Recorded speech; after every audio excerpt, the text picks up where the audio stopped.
Quem foi Jesus, né? Como é que você define o sol? Como é que você define o ar?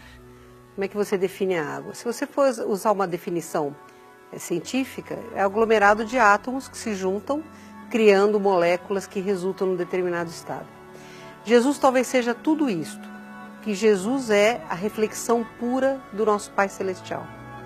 Jesus chegou a um ponto de evolução através do amor incondicional em que ele reflete Deus em todos os seus pensamentos, sentimentos e ações. Foi assim quando ele se reduziu em luz para chegar e viver entre nós por um curto período de tempo, mas o suficiente para ele plantar a semente da boa nova, da consciência da vida pela fraternidade, o amor feito gente. Jesus é uma entidade suprema nesse nosso universo, né, de enorme evolução. Felizmente nos tem por amigos e filhos, porque afinal de contas, como Emmanuel diz, Jesus com as próprias mãos moldou o planeta Terra e tem um especial carinho pelos seres, né, pelas mônadas, pelas centelhas divinas que aqui estão cursando uma parte do seu desenvolvimento. Então, para mim, Jesus é absolutamente a síntese perfeita do que um espírito pode chegar na reintegração com Deus. Jesus é tudo. A origem de Jesus ela é complexa, né, para a gente falar, porque todos nós, pela lei da justiça, pela lei do amor do Pai Celestial, somos todos originários da mesma forma.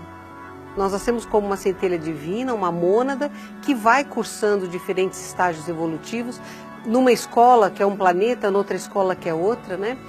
Jesus claramente é uma mônada mais velha do que nós, mas que passou pelos mesmos ditames das leis universais que nós passamos.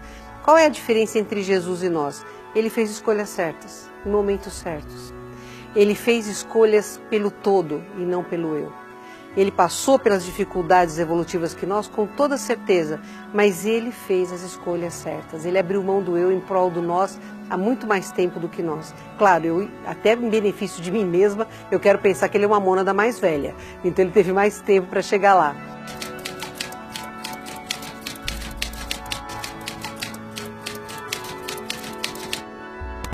Falar sobre Jesus não dá para a gente pensar nele como um ser que abrigue um corpo físico, por mais etéreo que seja este corpo.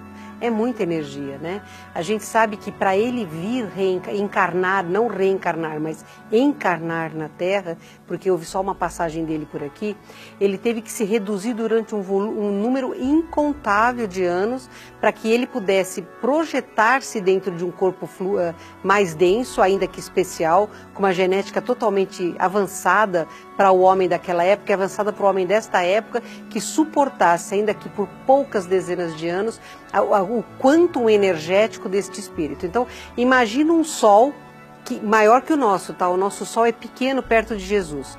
Pensa no maior sol desta nossa galáxia, ele ainda é pequeno perto de Jesus. Imagina este sol se reduzindo em magnificência de brilho e energia para poder se manifestar como uma pequena molécula de sol num planetinha de grade energética reduzida como é o planeta Terra. Não dá para dizer assim, Jesus teve um começo igual ao nosso? Sim. Uma trajetória igual à nossa? Não, porque ele fez escolhas diferentes, mas hoje ele é uma energia perfeita e pura que sustenta a vida numa galáxia inteira. Então não dá para dizer Jesus é uma entidade, não, Jesus é uma consciência absolutamente amorosa, presente, cuidadosa, que está em cada subpartícula atômica de nós, que somos seus filhos, se manifestando através de nós, através da nossa consciência, quando nós permitimos isso. Eu creio que quando uma pessoa tem um ato de misericórdia, de amor, de benevolência, de fraternidade, ela reflete Deus. E o nosso intermediário para Deus é Jesus. Então, nesses momentos, nós refletimos o nosso querido Mestre. A proposta de Jesus é criar o caminho para a felicidade. E o caminho para a felicidade é só através da fraternidade. Então, quando pega uma raça como a nossa, que demora muito para acordar para a verdade, é mais fácil você transformá-la de dentro para fora. Imagina uma bomba atômica de altíssima megatonagem. Ela não provoca aquele spread de energia? Então, aí, o efeito de quando Jesus vivificou o ovo, que estava na trompa de Maria, o planeta Terra sofreu este impacto em forma de spread de energia de amor. Você imagina o que é átomos e células de minerais, vegetais, animais, hominais, encarnados e desencarnados, sendo tocados por uma brisa suave chamada esperança. Este momento sagrado que esta humanidade conheceu é o que Jesus é. Nada supera isto. Perceba o amor desta criatura, a energia desta criatura, que o simples fato dele vivificar a matéria, através da qual ele se manifestaria, provocou uma cura da grade energética planetária tão ofendida por civilizações anteriores que tinham quase destruído o nosso planeta. Imagina o que significou a chegada dele para espíritos que estavam na erraticidade, que de repente se viram à luz e sentiram em si o ensejo de progredirem. Imagina o que significou esse momento para espíritos de luz que lutavam com uma psicosfera densa, acanhada, medíocre e que se sentiram bafejados pelo mais lindo dos sóis.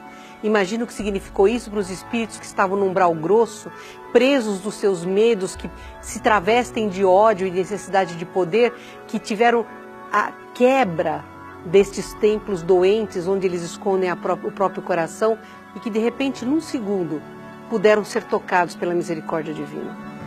Isto é Jesus.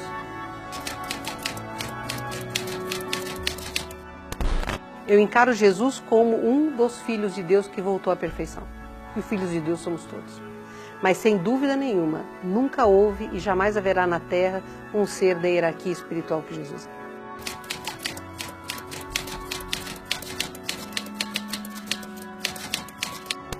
Quando Jesus nos trouxe a lei da fraternidade, exemplificando, né? Jesus é um espírito tão perfeito que eu não acredito que nenhuma palavra ou ato dele tenha sido sem querer. Tudo o que ele fez foi plantando raízes sólidas e seguras para alertar aqueles que começassem a sintonizar com a verdade maior, no momento certo usarem como ferramentas de alavanca e defesa. Infelizmente, como nós somos ainda muito pequenos a nível evolutivo, somos crianças cósmicas, a gente tem uma necessidade de manipular a verdade para o tamanho da verdade que a gente compreende. Então, as palavras e os ensinamentos dele vêm sendo manipulados com finalidades pequenas para servir a seres ainda primitivos no quesito fraternidade, porque essas pessoas sabem da magnitude do ensinamento dele, então são os lobos em pele de cordeiro ou sepulcros caiados, né? Então eu não acho, nenhuma religião é perfeita, porque nós não somos perfeitos, né? Não importa o nome do dogma, mas o que você faz, como você manipula a verdade, como você traveste a verdade com as suas cores, é que tornam esta verdade brilhante e transparente ou um vidro sujo, né? O nosso cristalino, que é a lente que a gente tem dentro do nosso olho, ele é transparente. A função dele é ser uma lente que filtra a luz e a torna captável pelas células da retina para que o nosso cérebro decodifique esta mensagem. Mas às vezes este cristalino fica doente e forma-se a catarata. Então, alguns dos nossos irmãos são cataratas.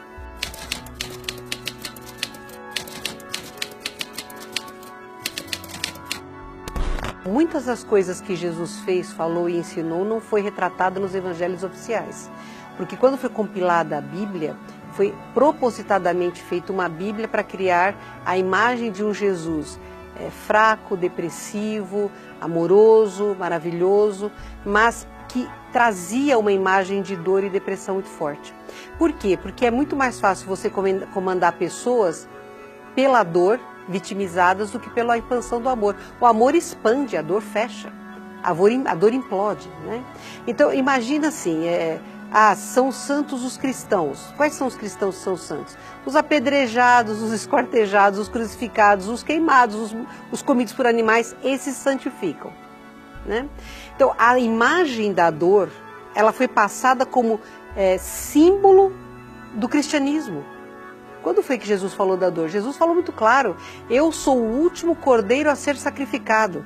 Se vocês compreenderem o que eu estou ensinando, vocês irão ao Pai através do meu exemplo. Qual foi o meu exemplo? Alegria, compartilhamento, fraternidade, a falta de preconceitos.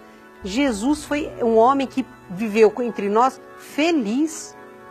Ele tinha todos os motivos do mundo para se sentir mal, uma psicosfera pequena, seres que não compreendiam o que ele dizia. Ele falou claramente, se eu falo das coisas da terra e vocês não me entendem, como é que eu vou falar das coisas de fora da terra, do espaço? Vendo crianças sendo abandonadas porque eram bastardos, animais apedrejados, doentes rechaçados, os pobres escravizados, pessoas mutiladas porque roubavam pão porque tinham fome.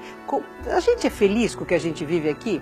Quantos de nós não dizem assim, por que eu não sei o que eu estou fazendo parte dessa humanidade? O que eu estou fazendo aqui?